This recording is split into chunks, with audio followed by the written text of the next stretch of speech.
In life, it's important to be observant. And there are certain things that you need to watch out for because you want to avoid drama, you want to avoid heartache, you don't want to get ripped off, you don't want to deal with this headache, and you don't want to deal with certain things. If you're like me, you just want to be able to go through life, do what you say you're going to do, have people do what they say they're going to do. But the thing is, society has gotten to a point where it's off its hinges, to where a lot of the things that built our society and made our society strong and built communities, all of that has been done away in this technocracy or this bureaucracy that we have, because a lot of that gets put down through public policy and then gets put into the schools on top of technology and all of that. And so it has kind of caused a disruption in a lot of the things that used to be normal for us as humans. So today I'm going to share with you three separate personality traits, because this channel, it's focused on the mind. And these three separate personality traits, we're going to talk about what they are, how they're disruptive, and how you can spot each one of them. So the first one is going to be a people pleaser. People pleasers are pretty easy to spot, but a people pleaser is somebody who says yes to everything, always wants to do everything but does nothing.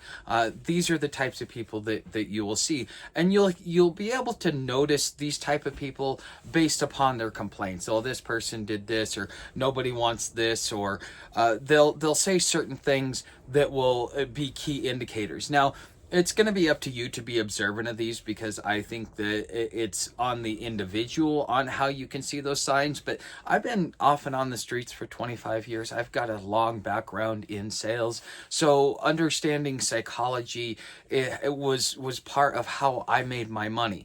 And so therefore, when it comes to being able to spot these things, I have a little bit more experience. What I'm telling you is just certain things to be aware of, okay? And the reason why these people are disruptive to you to begin with is that when they say yes to everything, that means that they're making a commitment to you and someone else and someone else and someone else at the same time. And then what they're going to end up doing is going and doing the one that they feel is the most fun, the one that they feel like doing, because they're just saying yes to everything. Now, it is a self-defense mechanism. It is something that comes from being mistreated as a child, we'll just say that.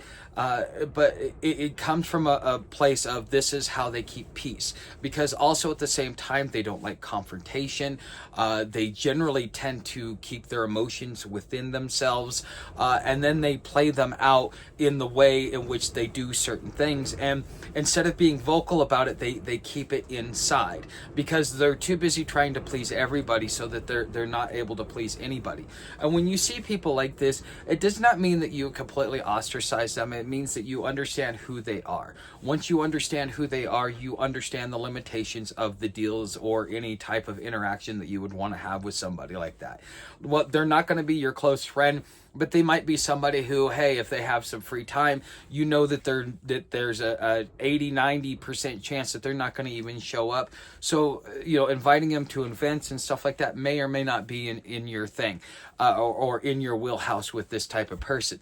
But they can be a good friend that you can sit back and talk to from time to time, somebody that you can interact with, but they're not going to be somebody that you want to have be part of your actual core, or even your outer core of your social circle. This is the first toxic personality trait, which is people pleasers. The second one, I'm not exactly sure what to name it. These are people that I guess you could call them scatterbrained. Okay, these people are all over the place, and it doesn't matter. Like, they have so many different commitments, kind of like a people pleaser.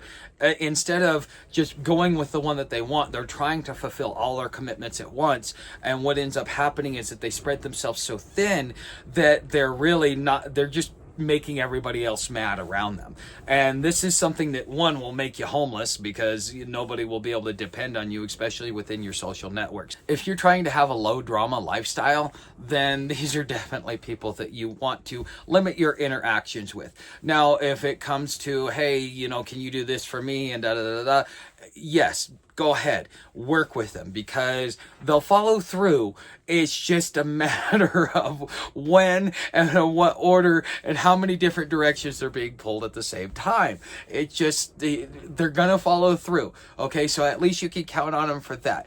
But if they're spread thin, to be able to communicate with them or anything else like that, this is something that you're gonna have a hard time with. So when you set something up, make sure that you set it up ironclad. If you feel to the point where you need to put it in writing because of whatever reason, I would strongly suggest it with these people. I wouldn't have this part of your inner circle, but I would definitely keep them in your outer circle, because these are people that you can network with and get introduced to other people through. Okay, because these type of people, that because they're so spread thin and they're making so many commitments, and yes, they're following through, they get to know people, and that's how they got all that going on to begin with, is because they know people.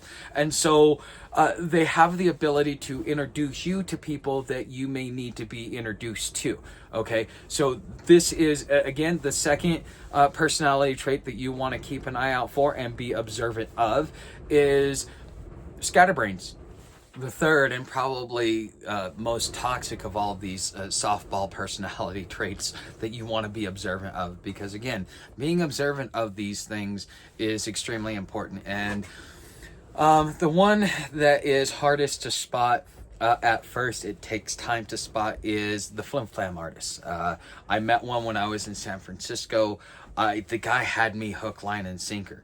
But the thing is if you're not sure if where this person stands, if you're not sure what's going on with them, as far as like, are they being honest, are they telling me a story, are they exaggerating, are they leaving details out, what types of things are these type of people doing? Because as a flim flam artist, it's basically the art of the story. They are great storytellers, and they tell very believable stories because they weave facts in with their mistruths, with their it's not necessarily lies, we'll call them fibs. Okay, because it's quite interesting. I had a guy having me completely believing that he got to sit back and talk to Robin Williams from time to time. He probably saw Robin Williams going by and then made up the rest of the story going along. But it was actually somebody else who was telling me that he was a flim flam artist to begin with. And then when I asked him about it, he's like, yeah, I'm a flim flam artist, I'm okay with it, because he was comfortable in his own skin. His telling stories was what made him money, and why people liked him to begin with. And so these people are very likable, but you can't believe a word that they say.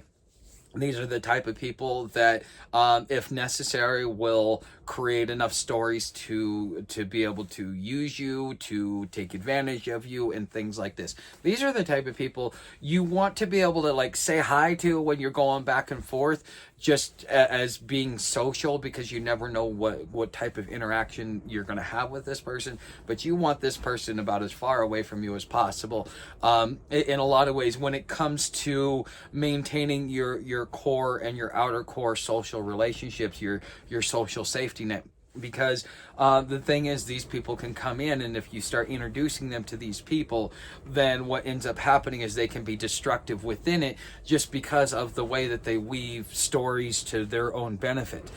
Some use it as to be con artists, some use it to just tell stories like this guy did. Now, this guy was very benevolent, but most are not.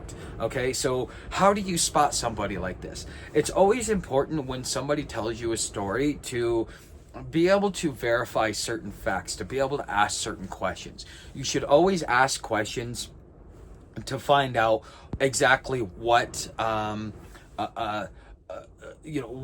how much of it is true, how much of it that they can prove.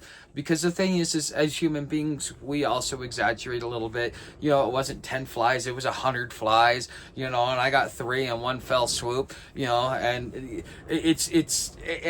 we as humans, sometimes we tend to exaggerate. It was this big of a fish, but we tell everybody it was that big. Just like, the reason why women can't measure is because men tell them this is 8 inches.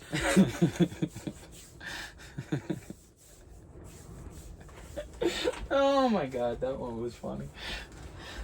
I wonder who's gonna laugh at that one. I hope you guys learned something. I hope you learned to be more observant. It's important that in your social interactions that the people that you communicate and that you interact with are not doing damage or doing harm to you as an individual. And some personality traits, although we want to be kind and nice to everyone, we kind of have to know who to allow ourselves to keep a distance from and who to get close to us and where to put them in our social structure. This is a topic that we'll be covering over time because part of these personality traits are also what makes people homeless. Although we think that these personality traits really aren't that influential in our overall impact in our social and our economic life, it is. Because when you don't realize that you're frustrating people because people are trying to be nice, and you don't understand that the things that you're doing are causing people to just sever their relationship instead of getting mad at you, this is important to know. This is something that you as an individual should be aware of. Be aware of these personality traits, and also be aware of these personality traits within yourself, and understand that these personality traits could possibly be destructive to you. Now, if you guys want to know more, make sure that you subscribe and watch the videos I've already put out. I have not created any playlists, but watch the videos that I've put out. If you're interested in other parts of homelessness, such as survival and education, you should come on over to my other channel, The Epoch of Friar Tuck. That is my main channel where I hang out most of the time. This is a splinter channel where I talk about the other half of homelessness, because homelessness is more of a this problem than it is an economics problem. And once we figure out how to fix what's going on up here, getting the economics problem fixed is easy, and then your likelihood of going out on the streets becomes less and less likely. The unfortunate truth is that if you've been homeless once, the likelihood that you'll come back out again is higher than if you'd never been homeless before, because you've already experienced it, and you can experience it again. So if you've already been homeless, there are ways in which you can save yourself a lot of the heartache by getting in front of this stuff and actually putting yourself in a position, because it'll change your life. It'll make your life a lot happier doing this. But anyways, guys, I hope that I've earned your subscribe. If nothing else, I hope to hear your comments or read your comments down there in the comment section. Thanks for watching, guys.